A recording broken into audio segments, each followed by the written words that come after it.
Hi అండి, అందరికీ good morning. మాదైతే ఈ పని అయితే అయిపోయింది. పప్పు వేసిన. మాదైతే పాలకూర పప్పు. పాలకూర పప్పు ఎంతమందికి ఇష్టమో కామెంట్ బాక్స్లో కామెంట్ పెట్టండి. ఇక మాదైతే పాలకూర పప్పు. ఇక అన్నం వండేసిన, పిల్లలకు టైం అవుతుంది కదా. ఇక చాయ్ పెట్టిన. అసలు మేము ఇద్దరమే తాగుతాము. కాకపోతే ఈరోజు పాపం వర్షం పడుతుంది. నేనే పిల్లలకు చాయ్ తాగుర్రా అన్న వాళ్ళు అసలు తాగరు, పాలు గిట్లా తాగరు. వాళ్ళు అసలు పెరుగు గిట్లా తినరు, మజ్జిగ వేస్తేనే తాగుతారు. అన్నంలో ఇట్లా పెరుగు వేసుకొని తినరు. ఈ వానకు ఎక్కడన్నా వెళ్తే చెట్ల కింద అస్సలు ఆగొద్దు. ఎందుకంటే ఈ చెడగొట్టే వానలు కదా, పిడుగులు పడతాయి. మళ్ళీ మనం ముందు జాగ్రత్త ఉండాలి. రాళ్ళ వానలు పడతాయి.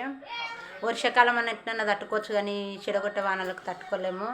ఎవరైనా కానీ చెట్ల కింద నిలబడకూరి, సరేనా? బాయ్.